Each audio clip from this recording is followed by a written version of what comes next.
Hey, what's up mga guys? Ito, ah, panoodin natin ang punto de vista dito ni PH Update. Okay, PH Update, ipasok mo. There you go. Bakit? Ang Amerika ba ay miyembro ng ICC? Hindi. Bakit? Bakit hindi siya miyembro ng ICC? Ayaw niya magka-STD. Pakinggan mo to, Manong Bersamin, ha? Pakinggan mo to. President Bongbong Marcos says he told Congress not to file an impeachment complaint against Vice President Sara Duterte. Marcos makes the pronouncement after being asked to confirm a text message he supposedly sent to House leaders, which surfaced on Thursday, November 28.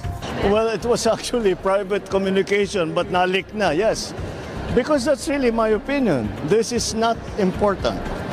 This does not make any difference to even one single Filipino life. So why waste time on this? Marcos further points out that an impeachment complaint would only tie down both chambers of Congress. What will happen to if somebody files an impeachment? It will tie down the House, it will tie down the Senate, it will just take up all the time, and for what? For nothing. For nothing. None of this will help improve a single Filipino life. This comes amid a worsening political rift between Marcos and Duterte. The vice president earlier said she already instructed someone to kill the president, the first lady, and the House Speaker if she herself gets killed. Marcos himself said he will not tolerate such criminal threats, declaring he will fight back against it. Homeowners, if you're sick of paying too much money for electric bills, you can actually get a $5,000 federal grant. The vice president has repeatedly defended her remarks, saying she was taken out of context. Calls for Duterte's impeachment also come amid a probe by the House Committee on Good Government and Public Accountability into... Narinig mo yan, Manong Bersamin, ha? Hindi siya in favor. At nagbigay siya ng mensahe sa Congress na itigil, huwag nang ituloy. Ibig mo ba sabihin, Manong Bersamin, na ang presidente ay walang kapangyarihan kahit sabihin nating separate power yan? Imposibleng wala siyang impluensya dyan. Imposibleng wala siyang kaalyado. Imposibleng hindi niya kakilala yung Speaker of the House. Ikaw naman, Manong Bersamin. O, di ba?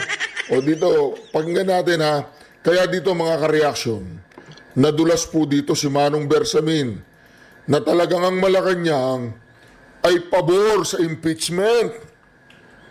Siya na mismo nagsabi, pakinggan natin, ha. Congress, she's referring to yung nangyayari daw po na hesitation to initiate impeachment proceedings na may kinalaman daw po dun sa earlier admission ng Pangulo that he told lawmakers not to file impeachment complaints against the people. Ganito, let's understand this in the proper context. No? Ang tinanong kay Presidente is, are you in favor of impeachment? Siyempre, hindi niya sasabihin na in favor siya or he's not in favor because that is... Narinig po natin, ha? Kung hindi nagsisinungaling si Manong Bersamin dito, siya po ay ignorante. Siya po ay... Hindi siya pwede maging ignorante. Dati siyang Chief Justice, eh. Siya po ay nagsisinungaling. Sinabi na ng hayagan ni Bobong Marcos. Ano sabi ni Bobong Marcos? Hayagan. Well, it was actually private communication, but nalik na, yes. Because that's really my opinion. This is not important. This does not make any difference to even one single Filipino life. So why waste time on this? Marcos. O, diba? Meron daw text message na sinend noon sa ang nag-leak noon. Alam ko si ano eh. Si Katunyeta. Si Katunyeta ang nag-leak noon. Oo. Mantagin mo si Katunyeta, hindi yata pumunta ng rally. Hindi ko nakakita pumunta ng rally. Hindi ko alam kung pumunta ng rally si Katunying. Pero dito mga ka-reaction, sinasabi dito ni Bersamin, pagka natin, magkasalungat magkasalungat ang kanilang opinion. Pero kanino ka maniniwala? Sa isang bangag o sa isang hindi bangag? Tanong lang yun, tanong lang. Bakit may kaibigan ka, isang bangag, Oh, tapos may kaibigan ka, isang hindi bangag. Kanino ka maniniwala? Doon sa bangag o doon sa hindi bangag? Oh. O kanino ka maniniwala ngayon? Kay Bobong Marcos o kay Manong Bersamin? Simple lang yun.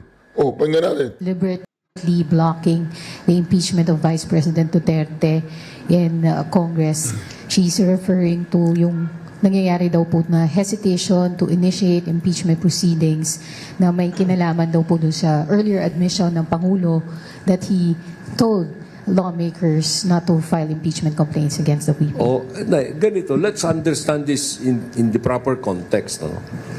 Ang tinanong kay Presidente is, are you in favor of impeachment? Siyempre, hindi niya sasabihin na in favor siya or he's not in favor because that is the prerogative of the Congress. You know that under the Constitution, the impeachment must emanate from the lower house. Okay?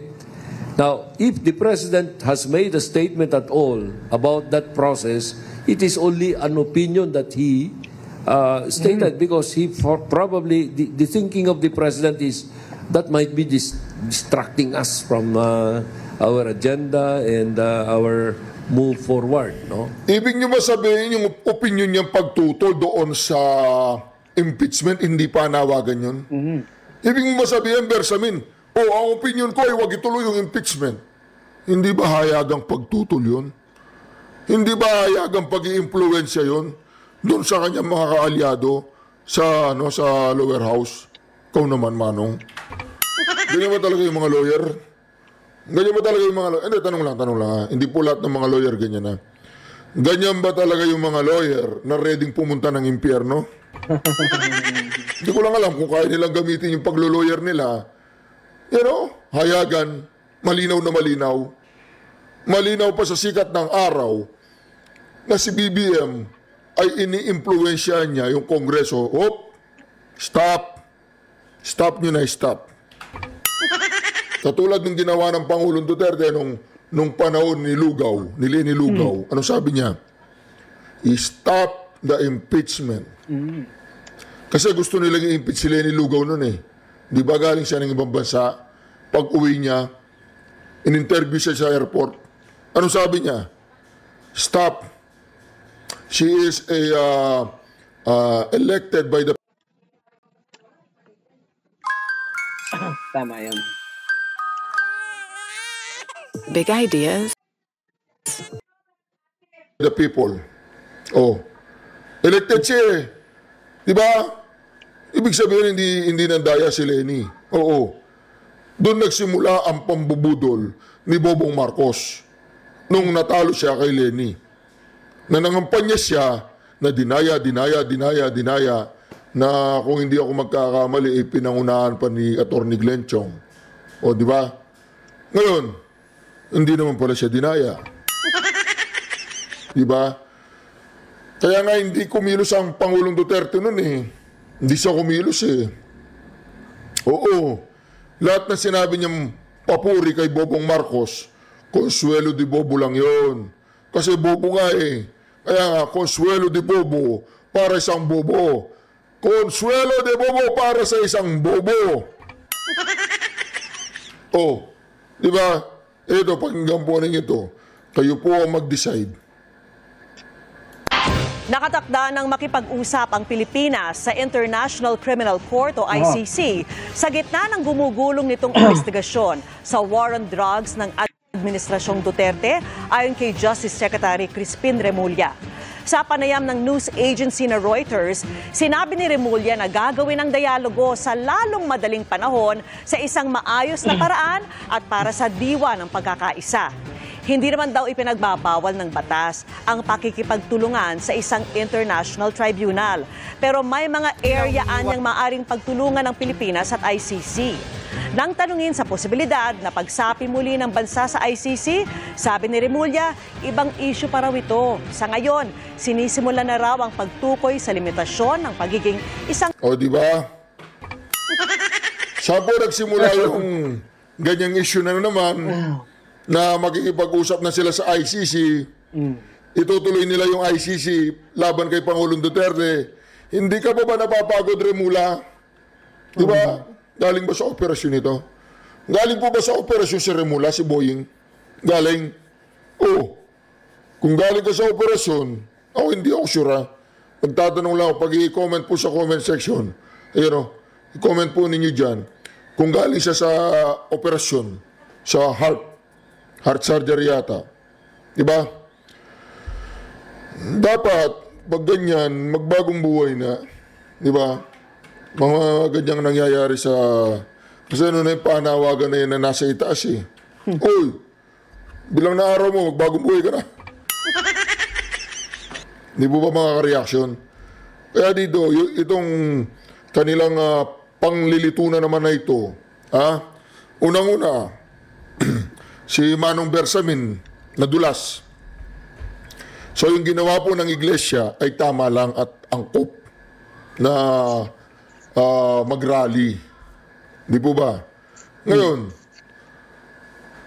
ito na po, lumalabas na yung mga, sabi nga ni BP Sara Duterte, yung game plan. Yung game plan nila ay yung, alam niyo na, magurguro, pahirapan ang dating Pangulo sa pamamagitan ng ICC. Alam niyo, nakakalungkot lang po na mga abogado, katulad po ng SOJ, si Boying, di ba? Mantagin mo yan, Boying. Hindi ka ba naiya? SOJ ka. Wala ba saysay ang ating justice system dito? Di po ba mga ka-reaction? Wala bang saysay ang ating justice system dito? Para patuloy tayong magnasa, para tayong mga manyakis sa ustisya. Kung kani-kanino tayo nakikiapid pagdating sa ustisya. Parang hindi pa sapat sa atin yung ating judiciary system at gagamit pa tayo ng prostitute. Hindi, prostitute yan yung ICC. Paano hindi ko masasabing prostitute? Sino-sino gumagamit dyan? Di ba? Sino-sino, iba-ibang basang gumagamit dyan? Ginagamit dyan merely for political persecution. Bakit? Ang Amerika ba ay miyembro ng ICC? Hindi. Jump into the epic battles of War Thunder. The massive multiplayer vehicle combat action game has just received a heap of new and interesting. Hindi. Bakit? Bakit hindi siya miyembro ng ICC? Ayaw niya magka-STD. Ayaw niya. Kasi, kung maraming gumagamit dyan sa ICC, ibig sabihin maraming sakit yan. Maraming sakit.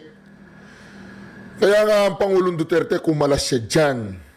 Kasi para protektahan niya ang bawat Pilipino na ang ulo pagdating sa mga madadamay na inosente sa impeachment. Nakikita naman natin ikabubuti ba ng ating bayan ang pagsiwalat ni Ungab sa mga katiwalian, sa mga insertion, sa mga blanco, sa napagkasunduang bicameral committee report? Makakasira ba sa bayan yun? Hindi. Makakatulong. Pakinggan po ninyo ito mga ka-reaction Teka lang. Ang isa pang problema na mas siguro, mas malaking controversy, kung as is, may mga blanco. Nakita ko mismo kasi napadala na ko ng kopya. And at least 14 senators ang nakapirma doon sa BICAM report na may mga blanco. So, doon pa lang sa ginawa ng Senate, medyo may problema na kasi blanco. Kung ang balikan ko yung kung ang pag-fill up ng mga blanco nangyari sa pag-enroll ng doon sa enroll bill, ang kasalanan nasa House. Pero kung naipasa yung enroll bill na i-transmit sa Malacanang na may mga blanco pa rin, sino na nag-fill up ng mga blanks? Di malamang yung DBM. Or kung sino man yung mga ahensya pa na bago isumiti sa Pangulo para pirmahan yung mismong GAA, napilapan, pero ng executive branch. Mas anomalous yun. Kasi ang executive branch, hindi pwede mag-amyenda. Pwede lang mag-veto, mag-line item veto, pero hindi pwedeng ibahin ng Malacanang kung ano yung tinransmit sa kanyang enrolled bill. Hindi pwede mag-amyenda. Ang problema nga sa BICAM natin, lalo sa budget, walang minutes, walang transcript, at ang nakakaalam lamang, halos 2 tao na lamang. President Marcos, alam niya na talaga yung pinirmahan niya, walang blanco. Hindi pwedeng yung mismong GAA, magkakaroon ng blanco. Talagang yun naman ang napaka-anomalous na. Pero wala nangyaring ganon. Ang inaalam lang natin, saan nangyari yung pag-fill up ng mga blankong appropriation? Sa enrolled bill ba? Ng bago ipinrint? O after printing, napadala sa Malacanang na may mga blanco pa. Yun lang ang usapin dito Ali, Paspi. Kung para ma-pinpoint natin yung responsibility, kung ang enrolled bill nagko-contain pa rin ng blank spaces, blank appropriations, pwede natin sabihin, ang nag-fill up nun, yung executive branch.